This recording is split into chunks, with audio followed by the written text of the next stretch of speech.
Then I will just ask the first question. Emma, how are you feeling to be back at Wimbledon? I'm very much looking forward to being back here at Wimbledon. I think that it's the most special place to be playing tennis and just a very inspiring and motivating place to be, and definitely looking forward to stepping out on court on Monday and ready to go.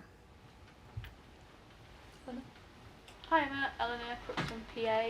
I mean, obviously you suffered the injury in Nottingham. How is it? And can you say why you didn't play in the Court 1 practice you were scheduled to yesterday? Yeah, I mean, I've definitely been managing it since Nottingham, and I took 2 weeks off.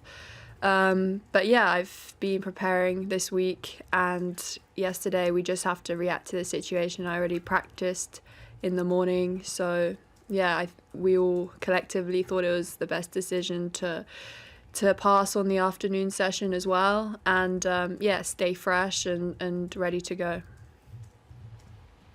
Mike Dixon, Mail. Have you been at any point this week thinking that you wouldn't play, or has there been a particular point where you decided, yes, I'm definitely going to play?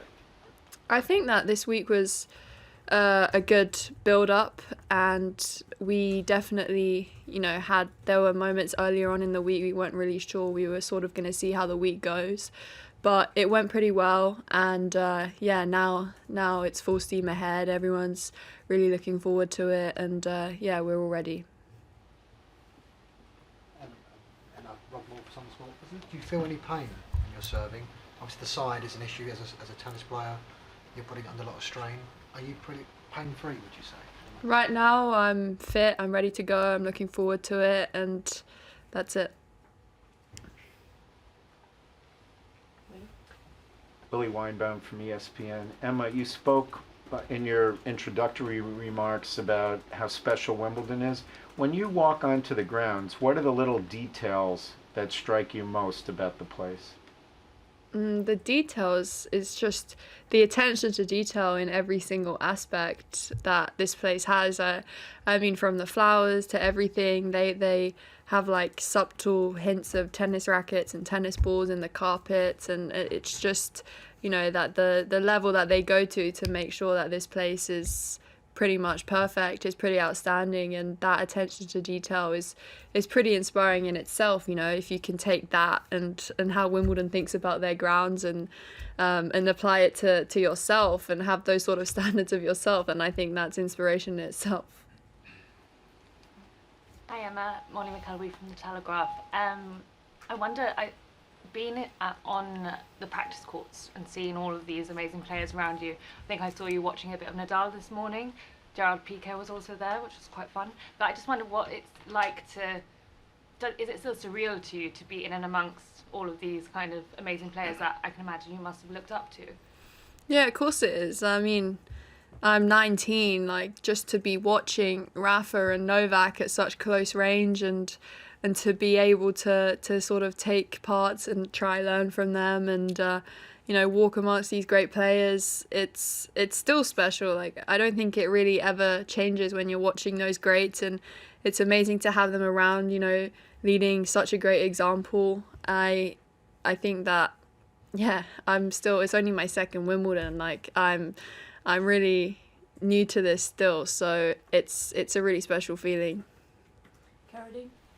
Hi, I'm Carradine, BBC Scotland. I've just seen the order of play for Monday. It's Novak, then you, then Andy. So how do you feel about that? And there was maybe a suggestion that you might try and play mixed with Andy, but maybe with your respective build-ups being not as great as you both wanted. Is that off the table now? Yeah, I don't think we're playing, but I think that's a pretty cool lineup. Just to be included amongst those names is special in itself. I never would have thought that, but yeah, I'm obviously looking forward to getting out there. Hi Emma, obviously it's 12 months since the big breakthrough here last year. What's different so far about your experience this year, kind of behind the scenes? I guess you're in a different locker room and lots of other details like that would be different. And are there any aspects of last year's experience that you miss, maybe? I think it's amazing this year. I get such a special feeling walking around the grounds I definitely feel that people are behind me, you know, even from some of the people, you know, working on the tournament. They're like, you got this, and just cheering me on. So that's pretty special in itself. And one of the perks is that I don't need to cross the road at Orangi to practice now on like court 28 or something. But yeah, that's definitely a perk. But I feel like last year I came straight out of my exams. I was just fresh, ready to play, and I feel the same excitement this year, to be honest, because I think that Wimbledon just brings that out of me, especially. But I'm definitely looking forward to it, and just going to play like, you know, a kid who just loves playing tennis. You know, it's always my dream to step out onto centre court, and that's something that I've always wanted to do and started playing tennis for. Hi, I'm Alex McPherson from the WTA. Can I have your thoughts on your first round opponent, Alison van Uytvanck, especially regarding the change in dynamics since you last played her? Last year you were the unseeded player and she was top seed and you upset her, and now this time you're the seed and she's the unseeded player. Yeah, I think that, you know, I played her in August last year, so that's 9 months ago. I think she was definitely, you know, the top seed at the time, and I kind of just got into the tournament, but I definitely feel like game-wise, I back myself pretty much against anyone. I feel like if I really put my mind to it and commit, then I can be pretty good. So I'm definitely looking forward to the match, but she's a really tricky opponent, like especially on grass courts. I think that this surface definitely suits her well, and she plays a pretty, you know, quick, high-tempo game, so it's definitely going to take some getting used to and you know, being prepared for that straight away. So it's definitely going to be a tough matchup, but you know, every match is at this level, so I'm still ready to go. Hello Emma, Tom Hopkinson from the Sunday Mirror. You just spoke about seeing some of the big names of tennis on the practice course and you know what it still means to you, but have you noticed since the US that perhaps they treat you a little bit differently when you're around them, and you know, you're sort of accepted as one of them now? Yeah, I would say that, you know, there have been like some changes just walking around for sure, but actually last year Novak was like saying hi to me, and I thought that was a really, you know, cool thing. Like, number one in the world, he said hi to me, like, wow. And that was like before any of the result, really, so I thought that was pretty cool of him to do. And yeah, this year definitely just getting good practices, playing with some of the top in the world, so you get to test yourself like at each practice, and yeah, it's a really cool thing to keep improving. Hi Emma, it's Anthony France from the Evening Standard. There's some figures coming out which show that the surge interested Londoners as a result of you winning the US Open. How do you feel about inspiring a new generation of youngsters to pick up their rackets? Yeah, it is a really nice feeling, you know, to think that some youngsters might pick up tennis because, you know, they've watched me or, you know, what I did, and I, you know, that's always something that I wanted to do, is to inspire, you know, the younger generation and to see those players come through. I feel like especially maybe some of the younger girls who might feel like they're really shy or they don't want to play with the boys, like I can totally relate to that because I've been there.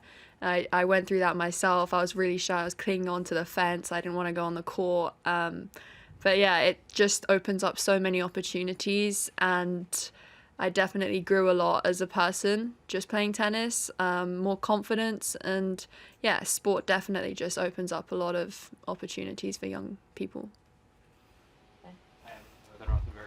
I saw a couple times at Orangi you were playing spike ball, and I'm curious how much of that you've done and how you got introduced to it. Well, the first time I played was actually Fed Cup this year. I didn't know what spike ball was before that, and it's just a great way to sort of get warm and raise your pulse, and also the reactive element of it. So and it's competitive, and I think that it's just really fun, and maybe sometimes warm-ups can be a bit mundane, so it definitely, you know, livens them up a little bit. Emma, I was talking to Tim Henman, he was saying he kind of chatted to you a little bit about the Wimbledon experience, like as a leading British player, sort of how how much have you prepared for the attention that's going to be on you, and how are you going to handle that? And also, have you ever hit or played on centre court before?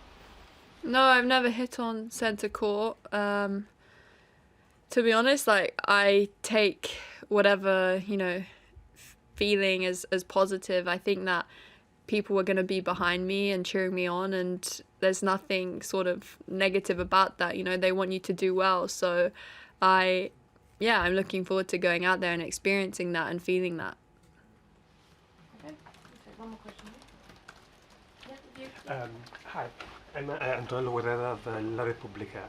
Just wanted to ask you, after winning the US Open, you feel now more confident, about your style of play, or you feel also a bit of more of pressure as well? Thank you.